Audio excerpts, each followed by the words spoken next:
Nah, saya kira penting lah untuk kita melihat Iya. sebenarnya seperti apa sih leadership style-nya Prabowo sebagaimana tercermin dalam 6 bulan kepemimpinannya gitu ya. Iya. Bagaimana dia menjadi presiden, mengelola Iya. pemerintahnya, hubungannya, bagaimana dia menghadapi isu-isu gitu. Iya, Dan iya, juga yang tidak kalah menarik itu menurut saya ya bagaimana dia merespon perkembangan terakhir tentang adanya berbagai serangan, berbagai ya oposisi macam-macam. Betul. Bukan hanya ke Pak Prabowo tapi juga ke Pak Jokowi, ke Gibran dan seterusnya gitu. Jadi saya ingin kita punya gambaran apa ya, semacam Gambaran luas mata elang ya. Mata elang, gambaran mata elang tentang Pak Prabowo lah ya. Iya. Jadi gimana Bung Hendarsa melihat? Ya, Pak Prabowo itu sebenarnya bukan hanya sekedar sosok saja saya rasa ya. Beliau itu adalah bentuk politisi yang sangat ideologis. Ya, bahwa ideologi itu tidak terbentuk dengan sendirinya. Ya kan, dia dilahirkan dari latar belakang keluarga yang mempunyai ideologi yang sangat kuat, ya kan. Bapak beliau adalah seorang yang sosialis, ya kan. Ya, sosialis tanda kutip yang yang tentunya keberpihakannya terhadap rakyat kecil gitu. Dan ekonom dan ekonom yang sosialis juga kan, seperti itu kan. Jadi kakeknya juga pendiri dari Bank BNI. Jadi itu yang mempengaruhi cara beliau berpikir. Ya, bagaimana beliau di meja makan ya dengan bapaknya, dengan orang tuanya itu selalu berdialog ya. Dan kemudian dikombinasikan juga dengan beliau berkecimpung di militer.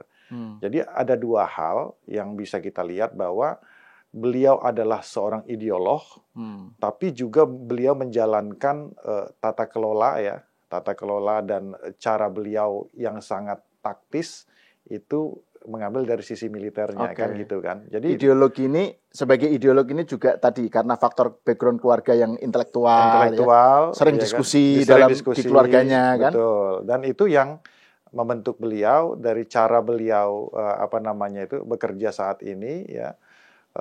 Itu ya memang sangat strategik dan to the point. Orang militer kan seperti itu. Orang militer seperti itu. Jadi nggak banyak teori sana teori sini ya, bahkan ada bahasa yang pangan janggu omon-omon itu dia nggak mau yang gitu-gitu dia mau kerja aja kan gitu. Nah, dua hal kombinasi ini yang membentuk dia. Dan ada juga itu sih Bung Hendarsa sebagai bisnismen. Nah, sebagai seorang bisnismen, walaupun itu kan nanti ya itu karena tadi faktor beliau bapak beliau adalah seorang pegawai ekonom dan juga kedekatan ya tentunya dalam dia menjalani aktivitas politik, membangun partai dan dibantu oleh Pak Hasim ya kan. Ya beliau tentunya sangat mengerti tentang masalah itu. Nah, yang ketiga juga sebagai seorang militer beliau sangat tahu masalah geopolitik kan gitu. Ini penting sekali. Dan ini menurut saya paket lengkap ya, paket lengkap dari seorang Prabowo. Tapi ketiga paket lengkap ini ya kan menjadi sesuatu yang sedikit cukup kompleks ketika menurut saya ya kan menteri-menterinya yang saat ini apakah bisa dengan begitu cepat untuk bisa memahami pemikiran-pemikiran beliau.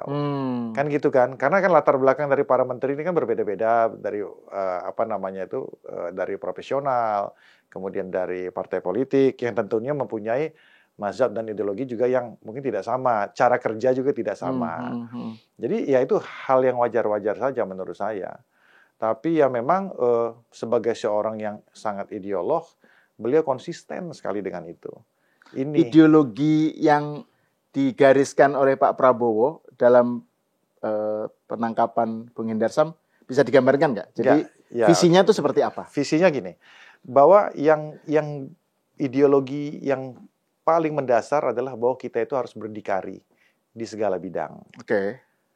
Bahwa berdikari di pangan contohnya, berdikari di bidang militer, berdikari di bidang ekonomi dan di bidang-bidang lainnya saat ini yang mengikuti perkembangan zaman. Bahwa ini kan penting sekali menurut saya, karena kalau ketika kita sudah berdikari, ya, kita sudah swasembada pangan, ya, kita juga kuat di militer bisa memproduksi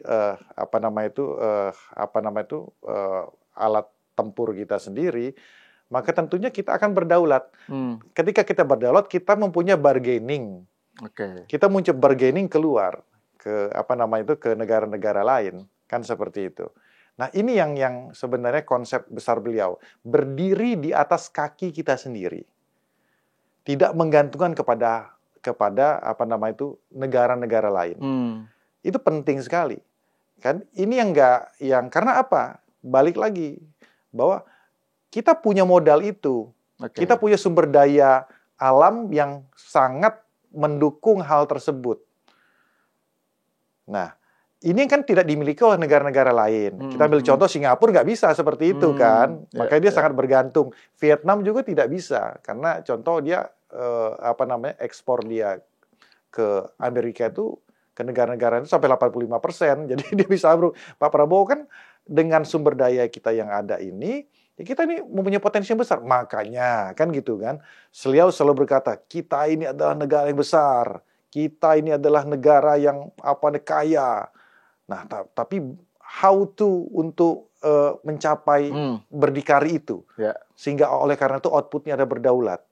Nah, kan orang nggak tahu, kadang-kadang apain sih ngomongin kayak gitu terus kan gitu ya, bahasa-bahasa ada yang nyinyir tentang masalah itu kan sampai ada anekdot, wah kita adalah negara yang besar niru-niru omongan dia. Tapi ini yang harus saya jelaskan, bahwa kita harus sadar bahwa ujungnya kita harus kembali bahwa nasionalisme itu memang harus kita tumbuhkan.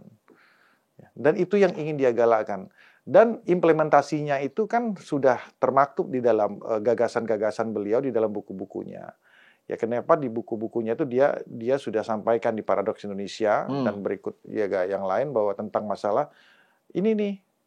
Contohnya kita punya potensi di sini, tapi kebocoran kita sampai 30%. Iya, itu. Kan soal gitu kan. bocor itu ya. Soal bocor itu sampai dibilang prabocor itu kan kayak gitu. Tapi kan ini berusaha ditutup. Nah, kemarin kenapa beliau sampaikan? Kebocoran itu yang pertama, ambil contoh ya kan. Ini sudah langsung dilakukan oleh beliau. Yang terakhir kita ambil contoh ya, ini direksi-direksi BUMN ini kalau nggak jelas kerjanya nggak beres, habis itu masih kayak seperti dulu, ganti semua. Kita sikat semua untuk mengurangi efek kebocoran tersebut. Ini konkret loh, ini konkret jadi. Nah jadi dan di bidang-bidang lain juga penegakan hukum, ya kan juga kembali lagi tadi masalah core-nya tadi bahwa ketahanan pangan. Jadi kita ambil contoh ya. Kita jangan nyinyir kalau kita bicara tentang bahwa silakan negara negara lain tuh mau perang tarif segala macam. Yang penting pangan kita dulu aman. Karena memang yang masalah utama kita itu ada perut. Kita ini kalau nggak selesai dengan ketahanan pangan kita, ya mau bagaimana? Selalu bergantung ke negara asing. Ujungnya kan kita menjadi negara pengemis gitu loh. Ya kan, selalu bergantung dengan negara asing. Tapi saat ini kan memang kita di periode 6-7 bulan, ya kan. Dan kalau kita bandingkan negara-negara lain yang tentunya sudah running, udah berpuluh-puluh tahun mempunyai roadmap itu, ya memang tidak apple to apple, tapi perkembangan dan itunya jelas kan saya rasa. Nah kemudian juga sebagai seorang yang sangat nasionalis, ya kan. Bahkan negara luar tuh menganggap Pak Prabowo ini kan sebagai seorang tanda kutip strongman ya kan. Ini strongman ini. Strongman itu kita anggaplah setipe kayak Putin, tipenya ya. Kayak Putin, kayak Xi Jinping ya kan. Dan beberapa pemimpin dunia. Konotasinya pejoratif strongman itu. Tidak selalu. Tidak selalu juga. Ya maksud saya itu karakternya kuat. Karakternya kuat karena dia pengen seperti itu ya. Dia punya karakter yang kuat dan ya ini kalau ngomong kan ya keras. Ya kan keras dan lantang lah ya. Kita ambil contoh masalah Palestina saja. Bagaimana dia tidak hanya tidak hanya di apa namanya itu, di frame prihatin kan narasinya, tapi dia mengkritik kepada negara-negara Muslim itu sendiri. Kalian ini ngapain aja selama ini, ya kan? Udahlah, kita bela Palestina, kita karena itu ada amanat undang-undang dasar. Ya kita lanjutkan perjuangan Bung Karno ini, amanat dari Bung Karno ini, sampai yang terakhir dia lakukan langkah-langkah konkret kan. Kalau kita perlu relokasi, kita relokasi dulu sebentar. Itu sebagai bentuk spirit. Dan ini kan dengan hal tersebut, ya, saya rasa negara-negara lain kan merasa tidak nyaman dengan ini. Karena kan bisa jadi akan timbul matahari baru kan. Akan timbul matahari baru. Nah, tentunya ketika akan timbul matahari baru, ya tentunya peta dunia akan bisa berubah. Indonesia sebagai matahari baru. Indonesia akan kita citakan akan seperti itu. Siapa sih nggak pengen, ya kan? Kita pengen menjadi seorang matahari baru. Itu bukan sesuatu hal yang mustahil, tapi perlu proses. Nah, oleh karena itu, kalau contoh ya di negara-negara lain, ya kita ambil, let's say kita ambil contoh di Tiongkok atau di Rusia yang mempunyai, kenapa mereka bisa maju? Karena sistem mereka memang ya sentralistik dan ya demokrasinya kan tidak berjalan seperti yang diinginkan oleh Amerika kan gitu kan? Ya kan seperti itu kan. Jadi oleh karena itu program pemerintah bisa berjalan dengan begitu cepat. Mereka bisa speed out cepat. Nah di Indonesia kan nggak bisa diterapkan hal seperti itu, ya kan? Teman-teman yang pro demokrasi, tanda kutip ya, pro demokrasi dengan afiliasinya ke Amerika dengan yang lain-lain, tentunya ini akan ribut. Nah maka oleh karena itu saya mempunyai keyakinan dan Pak Prabowo akan menghidupkan pasal pasal ketiga Pancasila, yaitu Persatuan Indonesia itu tadi. Karena ini tuh visi daripada para founding fathers kita, Bung Karno itu, ya kan nggak seketika itu dia buat kan, itu perenungan yang panjang sekali. Persatuan Indonesia gitu, sila ketiga kita itu. Makanya kemudian Pak Prabowo berkali-kali menekankan kerukunan elit, kerukunan bangsa. Dan itu diimplementasikan. Benar-benar diimplementasikan. Jadi tidak bisa kita melihatnya bahwa dengan merangkul ya kan dan berhubungan baik dengan seluruh elemen-elemen lain yang tentunya berseberangan itu dianggap sebagai bentuk ingin membungkam. Tidak seperti itu. Karena kalau kita tidak bersatu, tantangan global di depan mata. Kan itu masalahnya. Nah, ini yang tidak ingin kita ulangi lagi di periode-periode rezim sebelumnya, di reformasi 98. Kita kan banyak belajar dari hal tersebut. Dan alhamdulillah syukurnya, ya puji Tuhan, bahwa ternyata ya para pemimpin-pemimpin bangsa ini dengan segala kelebihan dan kekurangannya menyadari hal tersebut. Pak SBY, Pak Jokowi, Bu Mega, ya kan, menyadari hal tersebut bahwa ya memang kalau siapa sih yang nggak, kita tidak ingin negara ini hancur lah ini. Kita tidak ingin negara ini hancur. Dan oleh karena itu mereka tokoh-tokoh bangsa ini ya kemudian menyambut baik hal tersebut. Ya kan, untuk kita bersatu. Nah itu Bung Hendarsam, ada beberapa poin yang menarik tadi yang dari uraian Bung Hendarsam itu. Pertama soal Pak Prabowo sebagai pemimpin yang basisnya itu ideologi lah gitu ya. Yang tadi itu penekanan pada ketahanan pangan, tentang berdikari macam-macam. Seberapa jauh itu bisa diterjemahkan oleh mesin politiknya ya, oleh kabinetnya. Oleh kabinetnya. Gitu. Jadi ini dengan 6 bulan yang ada ini, bagaimana Anda melihat seberapa jauh ini bisa diterjemahkan? Sebenarnya so far sih oke. Menurut saya so far sih oke. Jadi sampai kalau kita bicara contoh ya dari beberapa survei, ya kan, performa dari pemerintahan Pak Prabowo kan nggak jelek-jelek amat, 7,5 kalau tidak salah ya kan. Jadi itu oke ya menurut itu. Tapi kan tetap kita nggak boleh berpuas diri dan harus tetap mengkoreksi. Saran saya memang ya kan saran ya. Dan kemungkinan besar ini juga sudah dilakukan, bahwa ya para menteri harus tahu dulu ideologi Pak Prabowo. Itu dulu satu, ya kan. Elemen keduanya harus tahu style gaya pemerintahan dan komunikasi beliau. Kan begitu. Kayak kalau kita analogikan masalah sepak bola tadi.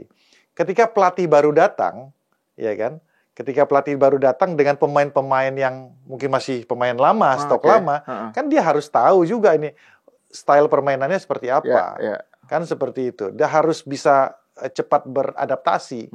Cepat bisa beradaptasi. Ya, misalnya pelatihnya menerapkan tiki-taka gitu misalnya ya, filosofinya. Filosofinya seperti itu. Jadi menterinya harus pemain sebagai itu harus bisa menerjemahkan gitu. Harus oper-operan, nggak bisa direct langsung ke depan juga kan kayak gitu. Atau misalnya tiba-tiba pakai sistem Grendel gitu nggak bisa juga. Dan itu yang menurut saya wajar karena ini kan tetap aja kerjasama ini adalah kabinet ini adalah kerjasama tim, ya kan, tidak bisa sendiri. Nggak bisa Bapak tuh urusin satu-satu sampai hal-hal yang perintilan kan organisasi itulah pentingnya sebuah organisasi, ya kan, untuk mendeliver itu semua.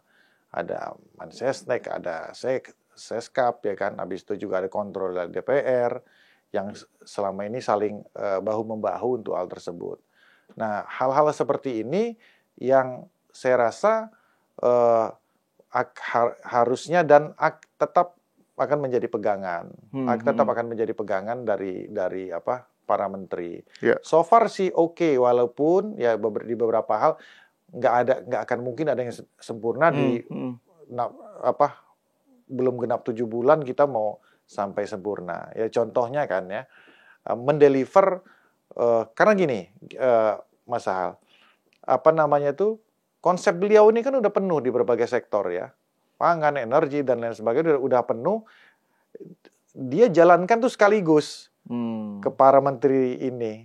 Kan kemudian, ini jalan. Ya kan, dengan segala kelebihan dan kekurangan, ini jalan semua. Ya kan. Tapi, yang kadang-kadang kelupaan, ya kan, dan beliau juga mengakui, komunikasinya ini, progres kerjanya tidak terdeliver dengan baik kepada masyarakat. Makanya kan beliau sampai mengatakan, saya itu ya ini salah saya. Itu jiwa kesatrianya itu yang saya respect dengan dia. Ini salah saya, bukan salah anak buah. Karena apa? Ternyata politik itu bukan cuma masalah kerja aja. Saya mikirnya kerja aja. Politik itu juga ternyata tentang masalah persepsi. Ya kan? Artinya persepsi itu kan memang ya, makanya kemudian beliau mengatakan, saya waktu itu sempat dipanggil beliau ke istana juga, ya untuk saya dengar sendiri, untuk ini setelah saya dipanggil itu, beliau memerintahkan kepada kepada para menteri untuk ya kan mencoba dengan segala cara mendeliver program-program kerja dan keberhasilan sejauh mana. Karena gini, saya rasa ya yang harus dilihat itu kan ada idiom tuh kan, bad news is a good news gitu loh. Nah kan yang selalu menjadi sorotan ya kan bad newsnya aja, good newsnya enggak gitu kalau loh. Berhasil kan nggak menarik untuk diberitakan. Nggak menarik diberitakan. Tapi kan menteri-menteri ini kan harus tahu juga bagaimana supaya good news ini menjadi benar-benar menjadi good news, menjadi sesuatu yang menarik gitu loh. Kan itu yang sebenarnya yang harus mengikuti perkembangan zaman, harus bertransformasi. Jangan kita berkutat di masalah bad newsnya ini aja. Nah kalau misalnya ini Bung Hindarsam kan kita tahu Pak Prabowo kan dalam upayanya untuk mencapai RI 1 itu kan berapa luar tahun biasa. itu kan menulis sejumlah buku dan mengungkapkan pandangannya lah mengenai Indonesia seperti apa itu. Nah itu misalnya Paradoks Indonesia terus apalagi ada beberapa bukuan itu seberapa jauh diserap ya oleh anak buahnya, oleh para menterinya. Kalau di kader itu maksudnya Gerindra. Ya Gerindra itu mungkin dan ya saya ya bukan ya saya termasuk orang yang sepaham dengan ideologi beliau dan cukup tahu lah ya, nggak tahu-tahu banget, tapi saya bisa menyerap intinya ya kan.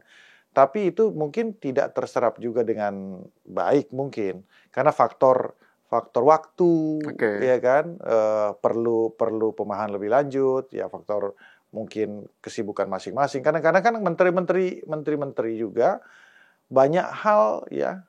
Kita nggak usah bicara periode ini, periode sebelumnya hal-hal yang sifatnya seremonial segala macam itu kan menyibukkan juga gitu. Itu memakan waktu.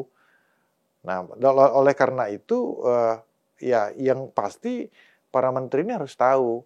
Makanya kan tadi kan kita ngomong kan di belakang panggung ini kalau bisa dibuatkan semacam video teaser ya kan yang lebih easy listening ya kan, bagaimana ideologi beliau ini bisa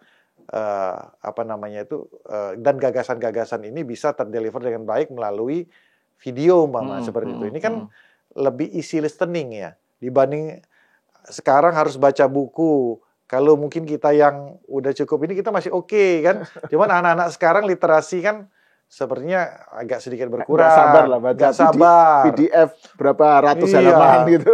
Scroll 5 detik. Scroll 5 detik. Nah kan gitu. Nah ini mungkin bisa dibuatkan seperti itu dan sehingga oleh karena itu dia masyarakat terutama adik-adik kita yang di Gen Z dan lain sebagainya bisa tahu. Karena yang penting menurut saya ya kan, kita ini ada krisis ya di anak-anak muda kita ini ya, masalah krisis tentang rasa proud of Indonesia-nya. Rasa nasionalisme kita itu kurang. Saya agak miris ya. Kalau bisa menangis saya gitu loh. Maksud saya itu kita itu kok sampai kalau komen-komen yang kita itu mengolok-olok bangsa kita sendiri gitu.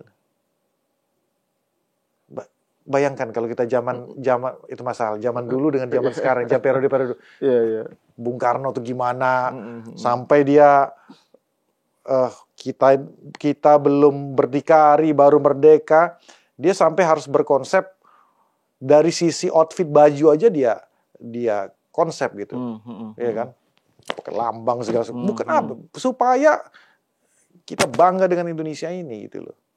Nah ini yang mulai luntur. Nah ini yang pengen dibangkitkan oleh beliau sebagai seorang tanda kutip the new Soekarno, tapi dengan cara yang berbeda kan gitu kan.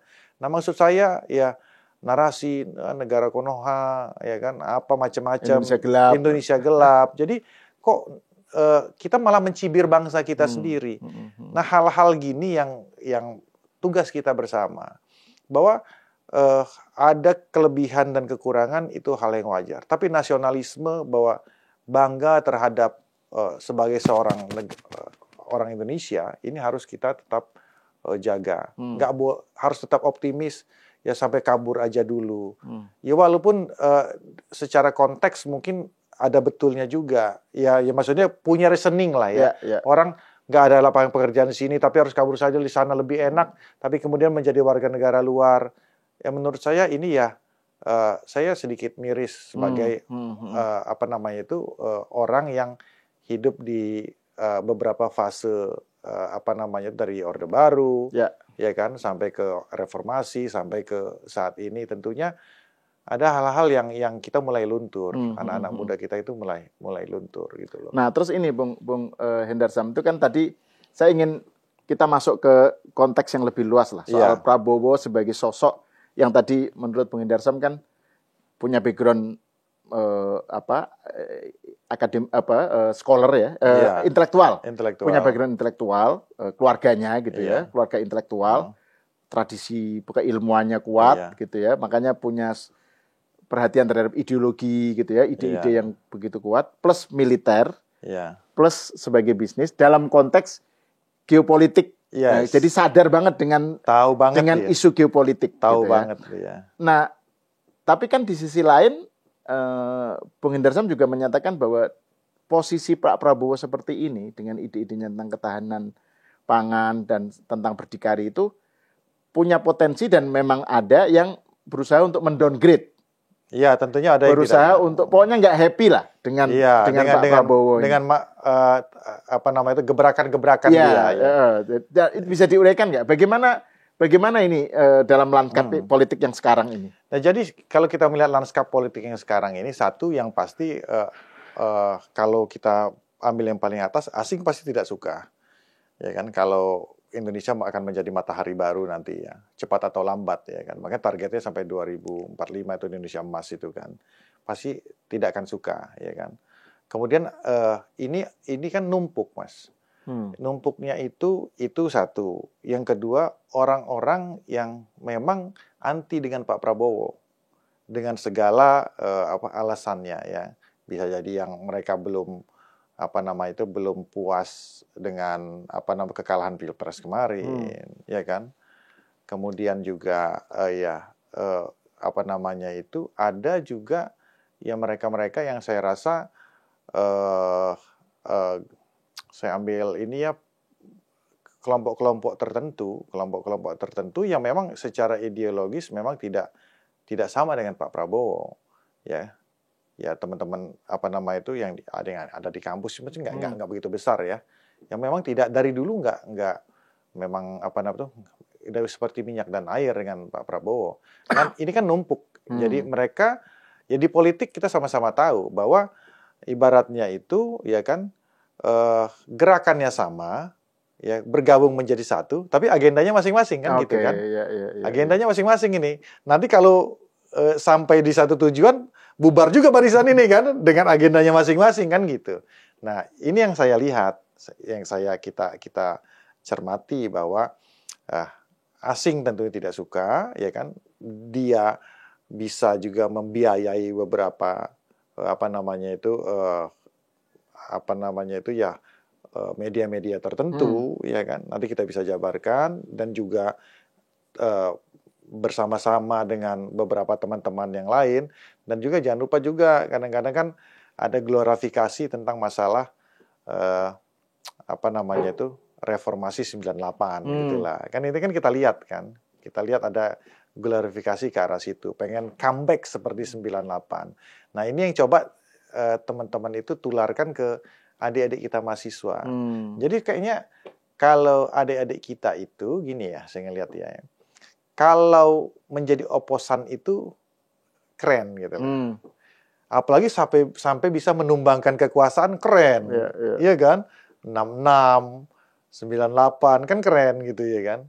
Kalau itu bisa dilakukan. Dan pola itu kan udah kelihatan sama ingin mencoba mereplikasi pola-pola 98. Tapi yang ya jauh banget menurut saya, nggak apple to apple. Kan pola direplikasi di 98 itu yang bisa kita lihat kan dimulai dari krisis ekonomi kan sebenarnya kan. Nah, itu sama juga kan ditimbulkan dari ISAG kan gitu kan. Tapi nggak apple to apple. Ini sekali lagi udah normal lagi. Kemudian kan eskalasi di 98 itu naiknya ke masalah mahasiswa bergerak. Kemudian bergerak nih mahasiswa kan.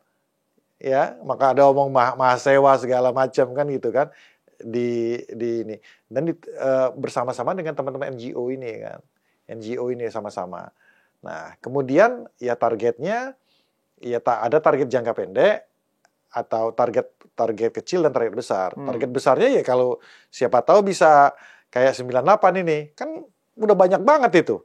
Ya kan? Reformasi 98 segala macam ya kan. Ya kita ya lihat ya ketawain aja lah ya kan. Tapi ya menurut saya ada upaya ke arah situ. Termasuk ya bagaimana isu-isu Orba di Orde Baru itu yang kembali dinaikkan kembali. Jadi wah itu mulai diinikan.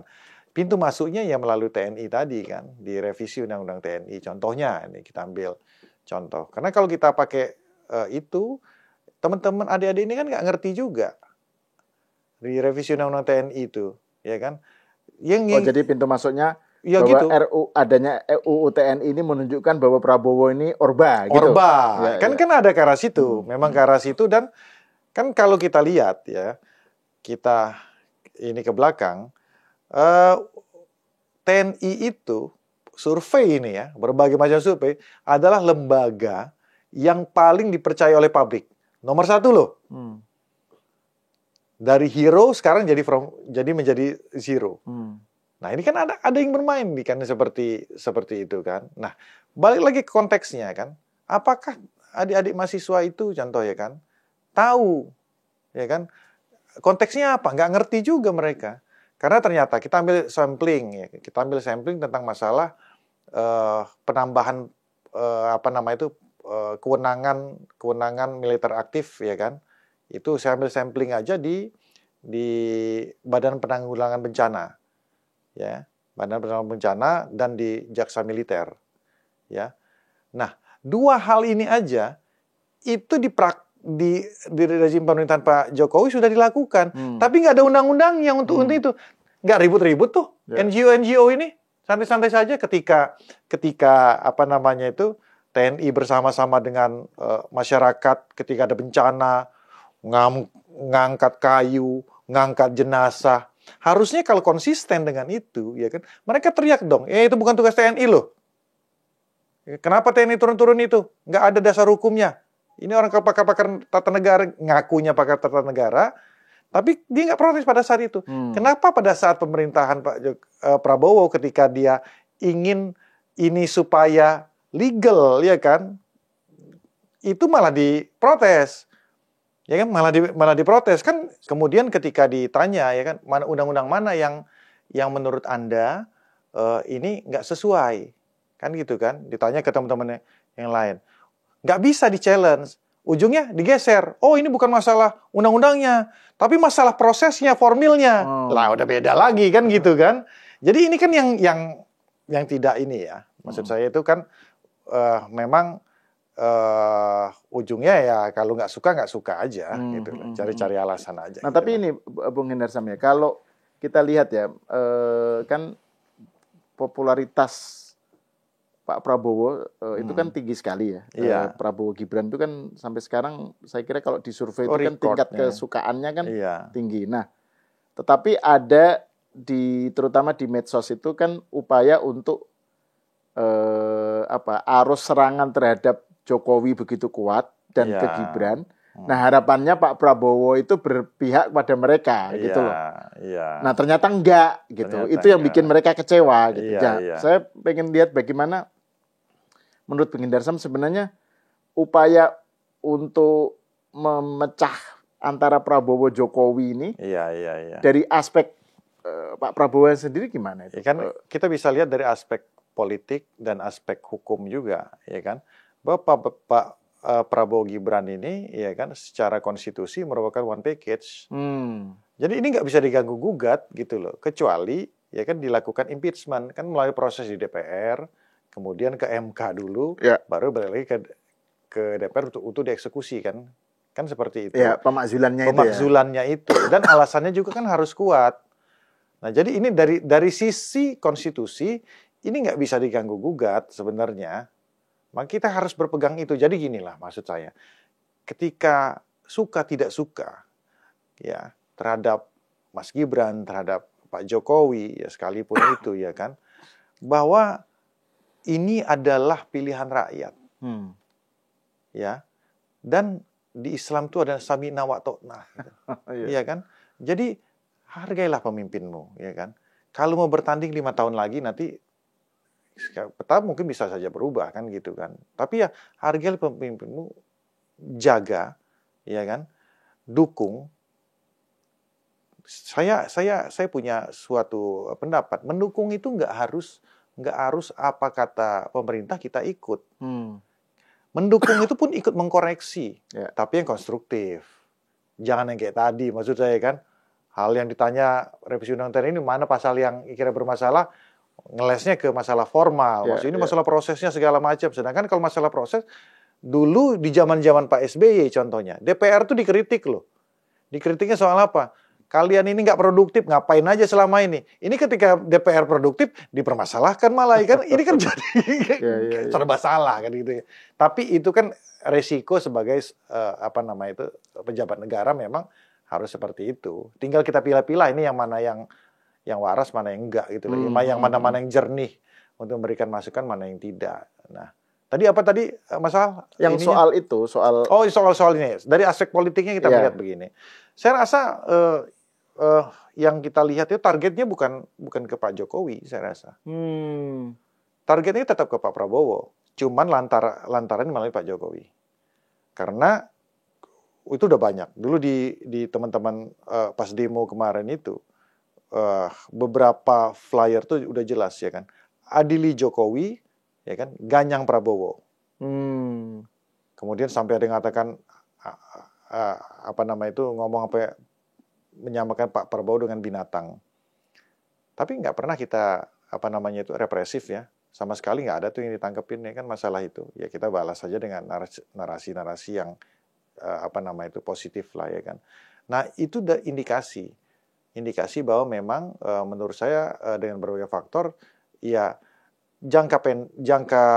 frame besar dan target besarnya ingin menciptakan instabilitas ya kan. Kalau bisa ya menjatuhkan kepemimpinan ini, tapi saya rasa itu jauh banget lah ya. Itu nggak hal yang. Tapi kan kalau kita lihat misalnya setidaknya dari yang perkembangan terbaru lah tentang tuntutan para sejumlah purnawirawan gitu kan.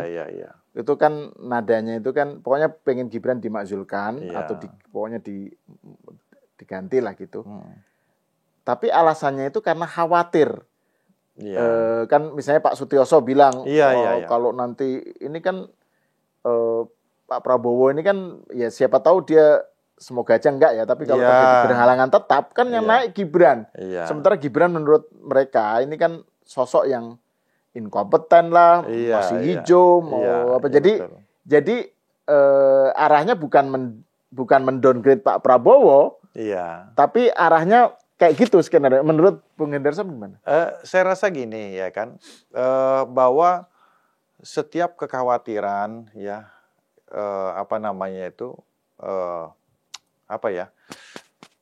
perasaan tuh boleh ya kan, perasaan perspektif itu boleh, itu merupakan sebuah pandangan ya kan.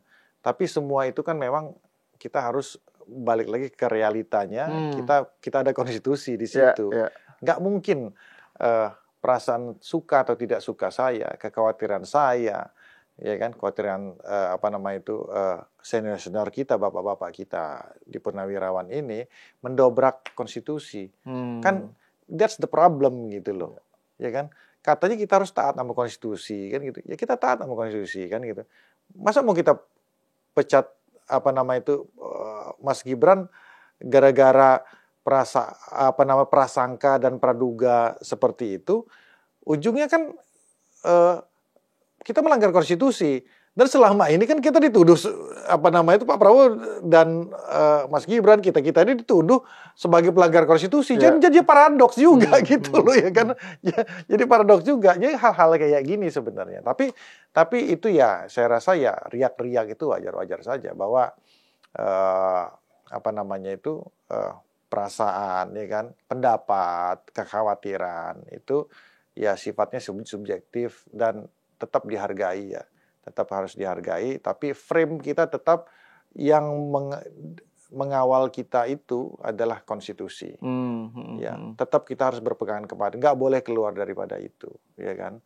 Jadi ya udah itu ini aja lah. Saya rasa dinamika. Sebenarnya aja kan kalau energi oposisi atau sikap kontra terhadap pemerintah itu diarahkan kepada bukan yang personal ya, bukan ke semacam sosok yang pokoknya anti Jokowi, anti Gibran, tapi ke program, ke kebijakan, ya, bagaimana program jalan itu kan lebih bagus kan? Jadi, itu maksud saya. Jadi kan gini, saya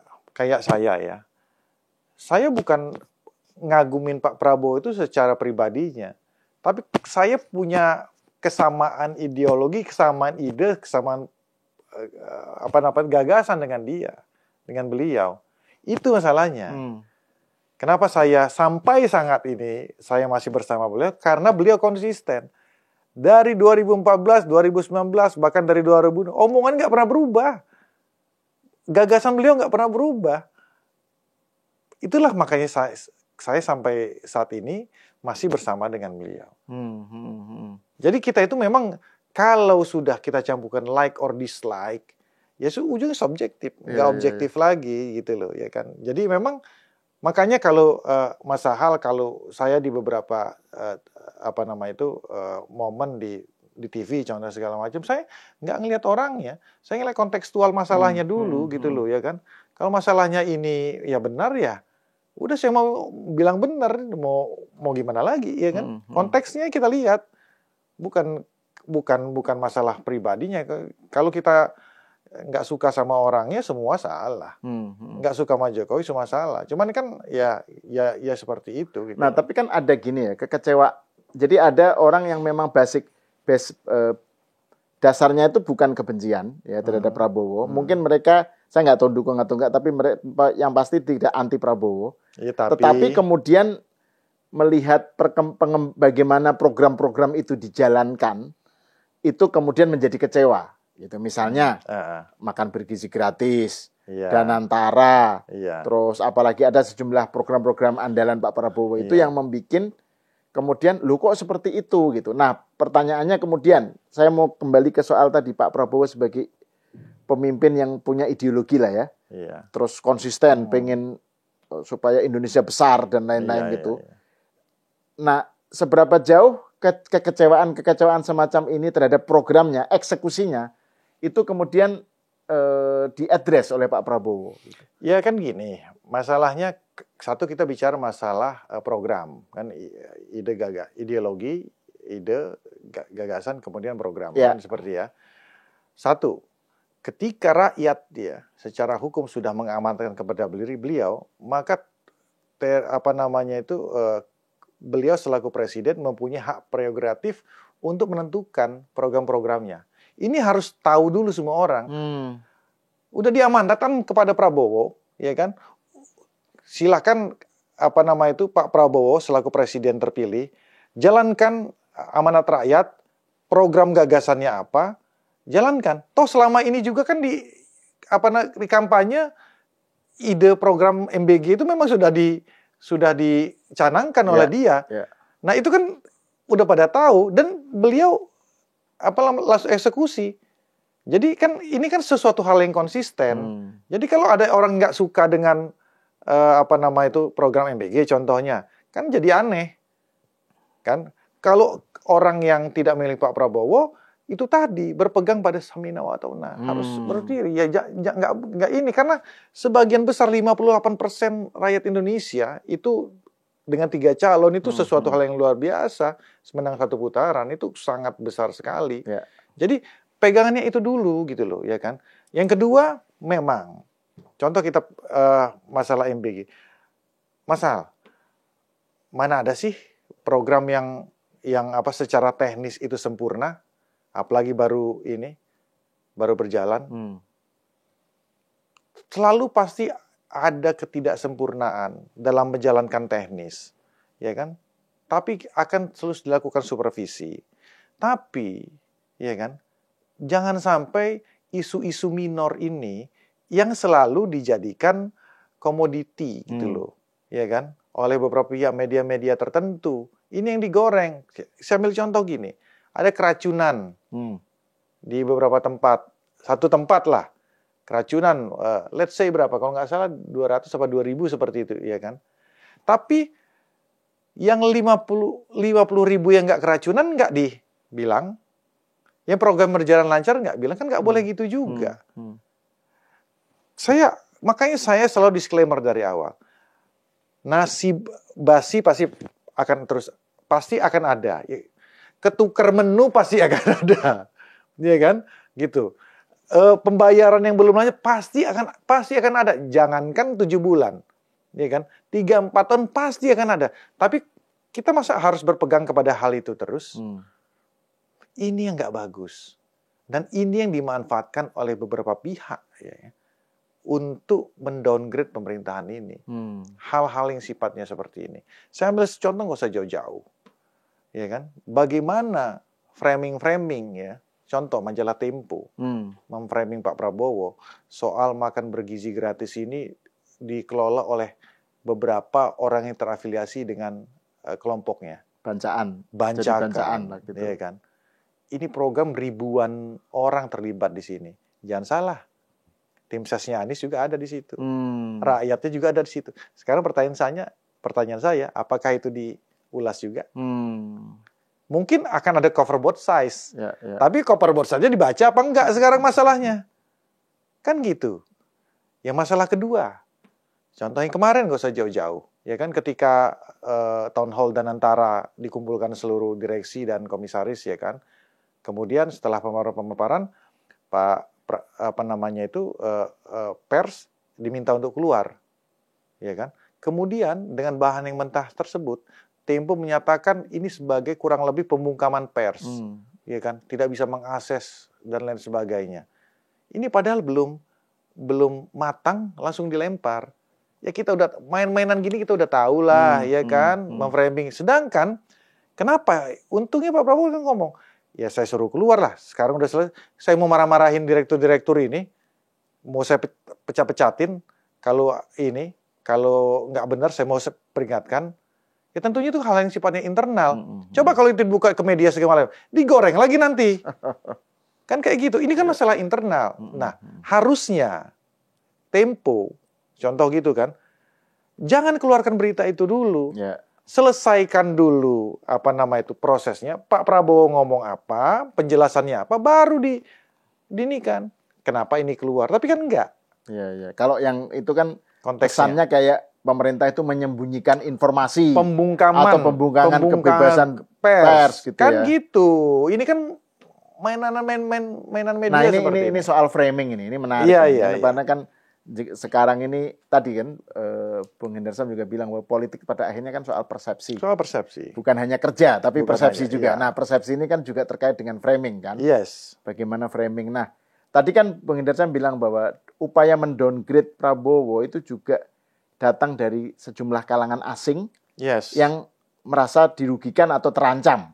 Kalau misalnya Indonesia sukses gitu. Bisa dipaparkan lebih jauh nggak kaitan dengan asing dan framing itu? Dan saya bisa pertanggungjawabkan masalah ini apa yang saya katakan. Data faktanya ada. Bahwa faktanya kita bicara masalah Tempo.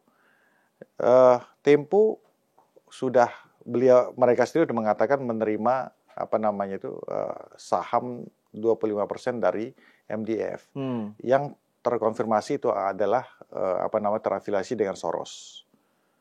Ini hal yang nggak bisa kita bantah, hal yang tidak bisa kita bantah. Dan agenda Soros itu, ya kan, sudah jelas. Cara mainnya kan kita udah tahu, sama-sama tahu. Di 98 di Indonesia, ya, di Malaysia dia juga lakukan, ya kan, sampai Mahathir Muhammad mengkutuk ini Yahudi lah, ini segala macam, saking kerasnya kan. Di Thailand dia lakukan juga di 98 itu. Sampai di di Inggris, ya kan, di tahun 92 di Black Wednesday dia lakukan hal yang serupa. Tujuan ini sebenarnya polanya sama, ingin mencari keuntungan. Dia pakai proksinya, dia pakai antek-anteknya di ini melalui media.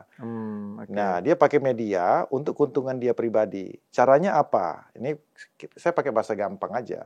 Cara yang dia lakukan itu adalah menggunakan media-media ini ya untuk membuat keresahan, kegelisahan publik dan investor, ya kan, terhadap pemerintahan dengan berbagai macam cara, ya kan. Kemudian harga saham kan akan turun. Harga saham turun karena antras ISG kan sempat turun kan, ya kan. Itulah yang dia borong. Sekarang Mas Sahal bisa bayangkan kalau saham-saham TBK kita ini sudah dikuasai 60-70% oleh Soros dan afiliasinya. Andaikan seperti itu. Selesai udah ini. Selesai sudah. Kan orang-orang itu kan mikirnya dia dapat duit. Nah, kalau kita tengok lagi ke belakang. Dulu sebelum Pak Prabowo dilantik, ya, sebelum Pak Prabowo bekerja, Tempo nggak seperti ini. Intensitas dan agresivitas dia tidak seperti ini. Silakan cek. Dia tetap kritik, tapi tidak seperti ini. Ini tiap minggu loh. Bukan tiap minggu, seminggu bisa 2-3 kali. Program bocor halus, apa segala macam.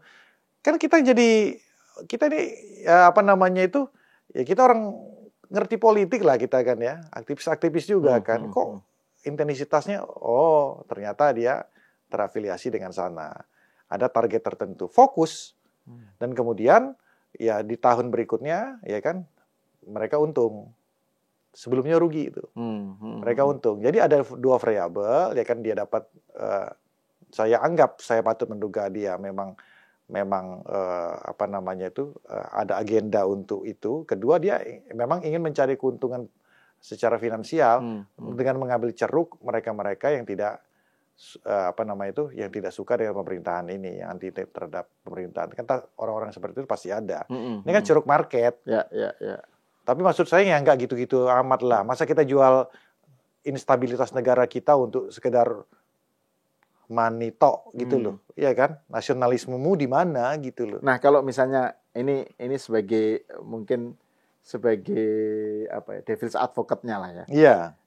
Kan bisa aja Tempo atau pihak yang berada dalam upaya untuk memframing supaya pemerintah terlihat di downgrade lah gitu ya. Iya. Kan mereka bisa bilang, lah kan pemerintah bisa bikin framing tandingan. Iya. Kan ini era kebebasan ekspresi.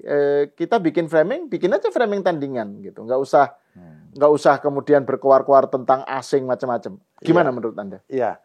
Itulah yang Pak Prabowo itu makanya kalau nggak salah si Vito ya sudah ngomong pas diundang dari detik.com dan 7 media lain, itu ngomong dia bahwa yang saya pendapat dengan Pak Prabowo tidak menggunakan buzzer untuk melawan hal tersebut. Silakan cek. Beliau tidak menggunakan buzzer untuk melakukan hal tersebut. Jadi ya karena ini orangnya polos-polos saja gitu loh. Ya penting gue kerjalah ya kan. Silakan rakyat menilainya. Tapi kan ya tugas kita inilah untuk mencerdaskan itu loh. Maksudnya ya tugas Mas Sahal, tugas saya, tugas teman-teman yang lain untuk termasuk para menteri-menteri dan teman-teman di kabinet untuk mengkelirkan tentang masalah itu. Jadi memang nggak bisa, tapi kita nggak mau pakai cara itu. Kita pakai instrumen sila ketiga Pancasila aja, Persatuan Indonesia. Tapi kan jadi posisinya selalu defensif. Kalau maksudnya tidak, kan pihak lawan katakan aja atau pihak yang nggak suka itu membuat framing, terus tidak ada framing balik gitu ya. Kan jadinya posisi pemerintah itu hanya defensif dan hanya klarifikasi, hanya press release ya, ngasih informasi. Sangat lembek gitu loh. Padahal era medsos ini, era digital ini adalah perang narasi gitu. Perang narasi. Ya. Nah, itu gimana Anda melihat membacanya? Makanya begini. Sebelum harusnya ya, termasuk para menteri sebelum hal-hal tersebut di apa namanya itu ya harus ada mitigasi lah. Oke. Itu mitigasi penting maksud saya ya kan, kebijakan termasuk apa namanya itu public speaking kepada ke media juga harus tetap diperbaiki, mengurangi kontroversi, jangan sampai slip tang ya kan. Itu penting menurut saya. Jadi apa namanya itu, ini mudah-mudahan akan diperbaiki, tapi kita nggak mau main kayu lah ya kan, dari sisi main buzzer-buzzeran kayak gitu. Kita nggak mau kayak gitulah. Bukan karena menurut saya gini, Mas Sahal, saya termasuk orang yang apa ya, sedikit traumatik dengan polarisasi kita selama ini. Ya. Jadi itu menurut saya tidak baik ya. Jadi kita nggak mau, saya mungkin Pak Prabowo juga tidak mau terpancing dengan itu. Kalau kita tetap lakukan, emang kita nggak bisa pakai buzzer. Kurang apa sih pemerintah mau pakai lakukan itu kan? Bisa, tapi akan terjadi polarisasi. Ujungnya kalau polarisasi kembali terjadi, ini yang tidak diinginkan oleh Pak Prabowo. Makanya simpul kita itu ya udah, saya apa namanya itu, ini telepati dengan Bapak lah ya kan. Pokoknya kita persatuan kita kuatin. Persatuan di elit sampai ke bawah. Nah, adik-adik kita mudah-mudahan bersatu. Dan harus diketahui, saya sudah tahu bahwa adik-adik mahasiswa sekarang sudah sadar kok bahwa mereka juga ditunggangi oleh NGO. Karena adik-adik kita itu kan kita tahu juga kan, kita adik-adik kita juga. Mereka juga ternyata udah sadar, Bang, kita ditunggangi ini kan sama NGO ini kata dia. Mereka udah tahu, sehingga ya mudah-mudahan ya kan dengan para tokoh-tokoh kita ini terlepas ya, ada yang tidak suka tidak suka dengan Pak Jokowi, tidak suka dengan Pak SBY, tidak suka dengan Bu Mega, ya, dengan segala kelebihan dan kekurangannya masing-masing. Tapi kalau kita semua ini bersatu, ya tentunya, wah, ini keren ini. Keren ini. Tinggal bagaimana Pak Prabowo bisa mengorkestrasi ini dengan baik. Ya kan, bisa menjaga stabilitas ini dengan baik. Nah, sebagaimana kita ini yang saya lihat, kadang-kadang saya agak sedikit gemes juga. Indonesia itu bukan satu-satunya target, ya kan? Target yang lain tuh banyak di negara lain. Yang terdekat gak usah jauh-jauh, India. India ini kan salah satu negara yang udah negara besar ini sekarang. CEO-nya udah di mana-mana di dunia kan gitu kan. Udah negara kurang lebih kan sama seperti Indonesia ya. Kurang lebih sama. Tapi mereka tentunya pasti lebih maju. Dan Soros masuk ke situ. Soros itu udah masuk ke situ melalui media-media yang terafiliasi dengan dia. Mau Tempo ngomongin udahlah kita ini transparansi segala macam, bullshit menurut saya. Bullshit menurut saya, ya kan? Apa yang terpapar ya di prospektus lah, ya kan, di TBK segala macam, kita nggak tahu di balik layarnya seperti apa. Karena kan agresivitas dan intensitasnya itu kan beda. Tone-nya itu jauh banget dengan dulu gitu loh. Jauh banget, boleh cek. Nah, di pemerintah di India, di pemerintahan Modi itu dilakukan oleh Soros melalui media-media yang terafiliasi dengan sana.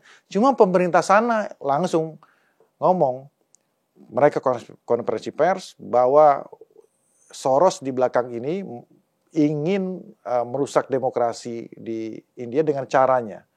Dengan caranya ini polanya sama. Adu domba. Polanya sama, adu domba. Antar etnis. Kalau di sana antar etnis kan. Ada Muslim dan Hindu. Itu dia adu-adu. Sampai kan ada Modi sempat, kita tahu lah ya, represif terhadap Muslim di sana. Ya kan, dianggap seperti itu. Ini framing yang dia lakukan oleh sana. Dan itu mention. Kalau mau rekamannya silahkan dicek. Silahkan dicek. Ada semua. Dikatakan ini kerjanya Soros. Kerjanya melalui media-media yang ada di India, ya kan, untuk mendowngrade pemerintahan Modi. Tapi mereka langsung bertindak ya. Mereka langsung bertindak. Nah, yang kemudian seperti Rusia, ya kan? Rusia tuh nggak mau. Pokoknya setiap media setiap organisasi yang terafiliasi dengan Soros, no, tolak semua, nggak ada masuk ini. Racun buat negara kita. Hungaria, tempat lahir negara mereka pun menyuarakan hal yang serupa. Gitu loh. Jadi memang artinya kalau saya punya analogi, ya kan, kepentingan asing, habis itu NGO yang terafiliasi dengan asing dan tidak suka dengan pemerintahan Pak Prabowo, tidak suka dengan sosok Pak Prabowo, mereka yang masih belum puas dengan hasil Pilpres kemarin, ya kan, dan memanfaatkan teman-teman adik-adik kita mahasiswa yang mungkin punya yang kalau kata anak FOMO lah, ya kan, pengen keren lah. Kalau nggak kritis kan nggak keren gitu ya kan, gitu ya kan. Kayak kita dulu juga sebenarnya. Betul. Seperti ini kan menjadi satu, mengumpul jadi satu. Tapi saya menganggapnya, saya punya istilah ini, tidur di satu bantal tapi beda mimpi. Tidur satu bantal tapi beda mimpi. Jadi nanti ini pecah juga tengah jalan. Jadi masalah kan gini, masa sih kita mau kayak gini?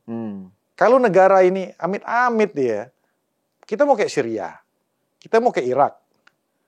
Sampai sekarang nggak selesai itu masalah. Dengan mengganti pemerintahan, dengan mengganti, nggak selesai, ditunggu aja asing semua ujung yang kerja. Nah, harapan kita bahwa pemerintah ini bisa berjalan dengan baik ke depan, bahwa